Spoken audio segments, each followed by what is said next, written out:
Now, I will explain the key details about this book. The topic of the book focuses on Muhammad bin Mantiq, التصورات والصديقات. It was written by Dr. Iwad Mahmud Iwad Salim and was published on 18 August 2017. The book consists of 92 pages. The chapters cover important topics including Dilalah, Huliat Khams, Al-Bahsu, Al-Ta'rif, and Al-Qadaya wa Ahkamuha. This book serves a valuable resource for anyone interested in exploring the fundamentals of logical reasoning. Indeed, Allah Almighty has distinguished humankind with intellect, honored them above His other creations, and preferred them over many of those He created.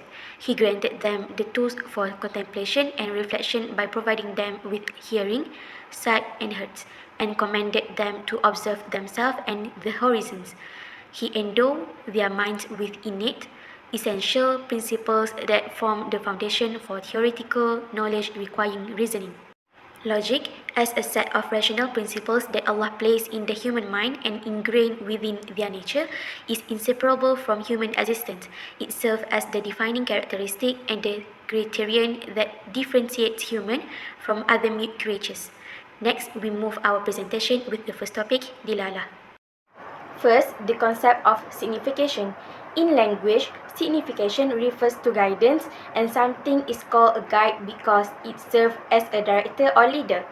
Terminologically, it refers to the state of something being in such a condition that it conveys or signifies another thing, whether this is understood by a rational being or not. Signification divided into two main categories. First, nonverbal signification. This occurs when the indicator is not a word but rather something else, such as the red traffic light indicating the need to stop.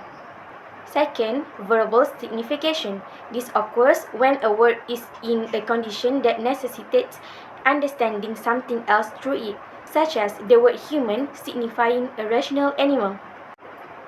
First, categories of non-verbal indications. They are divided into three types. First, natural. These are based on innate nature and disposition. Example, blushing indicates shyness and a pale face indicates fear.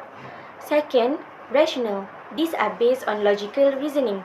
Example, the length or shortness of a garment indicates the height or shortness of its wearer. Third, conventional. These are based on established conventions or agreement. Example, a red traffic light indicates stopping, a green light indicates moving, and a yellow light indicates readiness. Second, categories of verbal indications. These are also divided into three types. First, natural. Example, a groan indicates pain and coughing indicates a child's illness. Second, rational. Example, a sound heard from behind a wall indicates the life of the person behind it. Third, conventional. Example, the word human refers to a rational being. Next, conventional verbal indication is divided into three types. First, connotative, mutabaqiyah. This is when a word signifies the entirety of the meaning for which it was coined, such as the word human indicating rational animal. The word human was coined for this purpose and this represents its full meaning. Second, partial, tadamuniyah. This is when a word signifies part of its meaning, such as the word human indicating rational. Rationality is a part of the meaning of human. Third, implicative, luzumiyah. This is when a word signifies something external to its meaning but necessarily associated with it, such as the word human indicating laughing.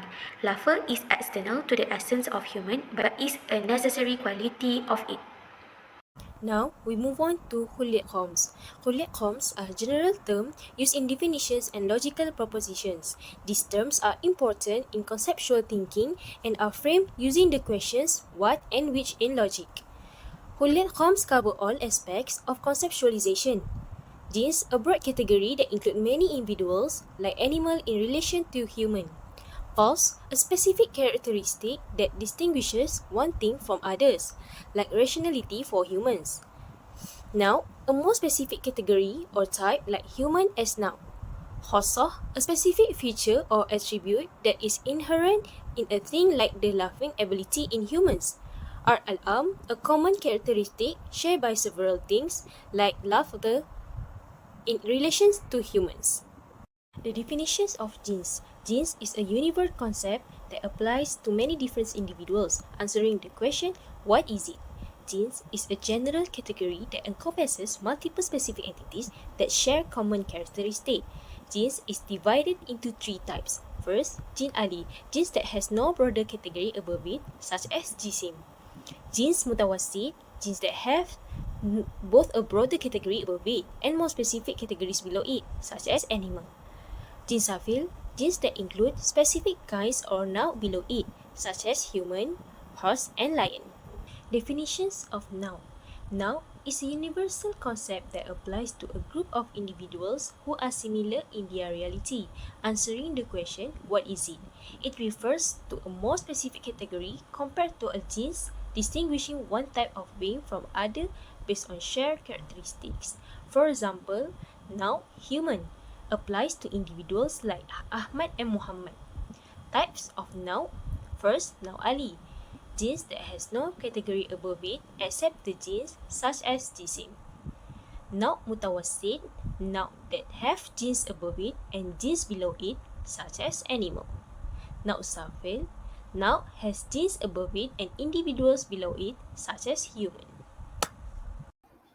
Next, chapter. Chapter, a universal truth for many who agree truthfully in answering what it a thing is itself. Is divided into two parts, a closed chapter and distant chapter. A closed chapter like the lion and the horse. A distant chapter like a growing one to the human being. The chapter is introduced to the genus and species into two parts. The divided chapter, which is a chapter added to the genus, and qualified chapter, which is a chapter added to the species.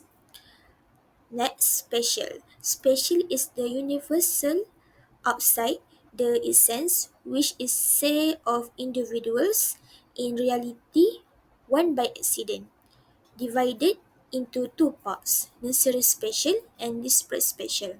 Nurseries, for instance, like blackness for the absent, whiteness for the aeroplane, speed special like the blush or sham, slowly like yet and all edge.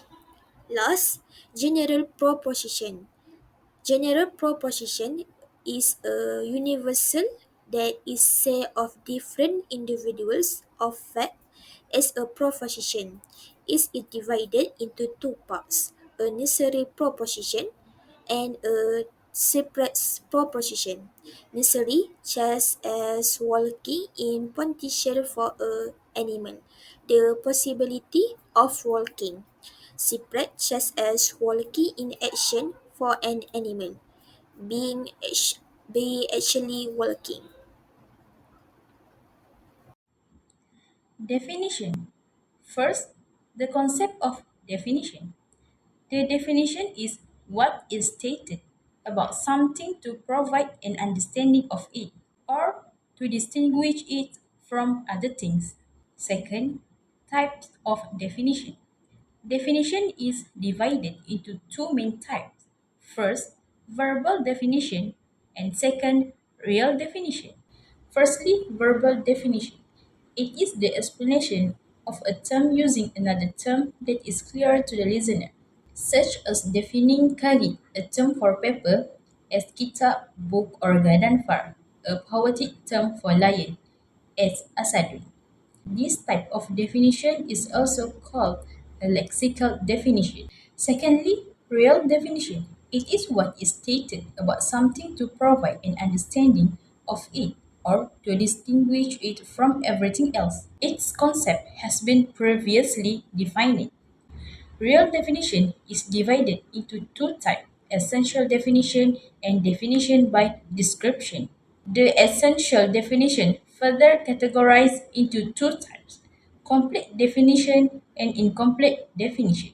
First, complete definition. A complete definition is one that uses the proximate genus along with the specific differential, such as defining a human as a rational animal. Second, incomplete definition. An incomplete definition is one that uses either first, the remote genus along with the specific differentia, such as defining a human as a rational body. Second, only the specific differentia, such as defining a human simply as rational. Next, definition by description also divided into two types. First, complete description and second, incomplete description. Firstly, complete description. A complete description is one that uses the proximate genus along with an equal property, such as defining a human as a laughing animal. Secondly, incomplete description.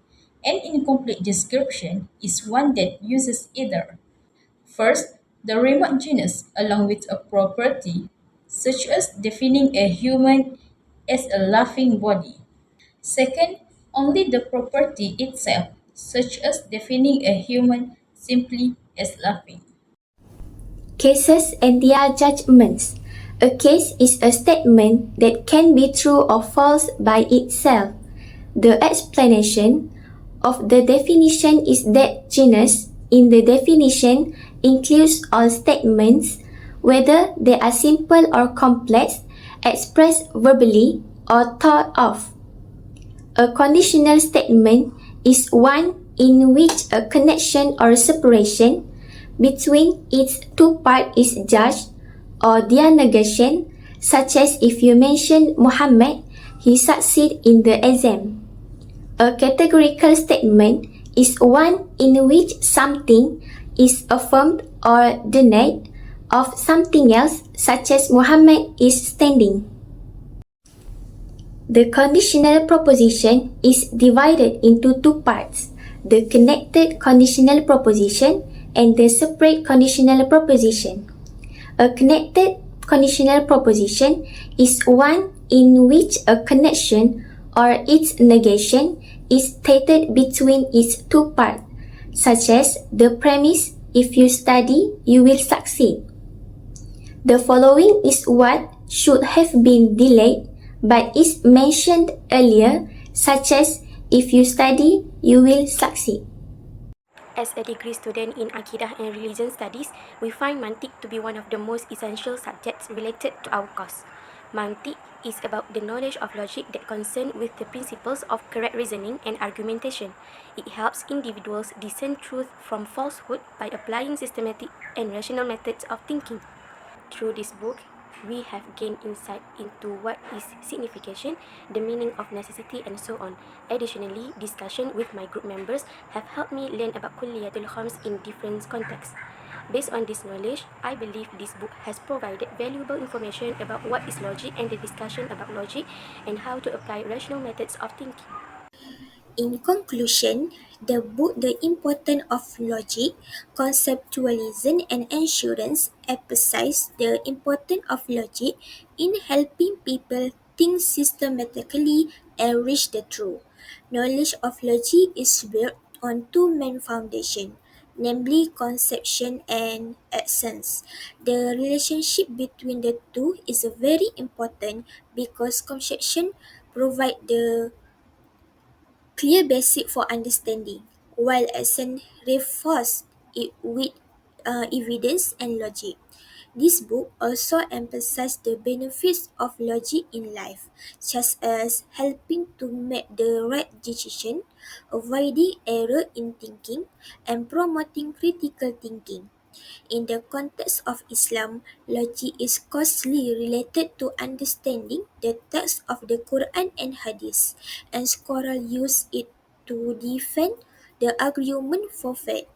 Overall, this book emphasizes that mastering logical knowledge through conception and access is the important foundation for forming rational and logical thinking.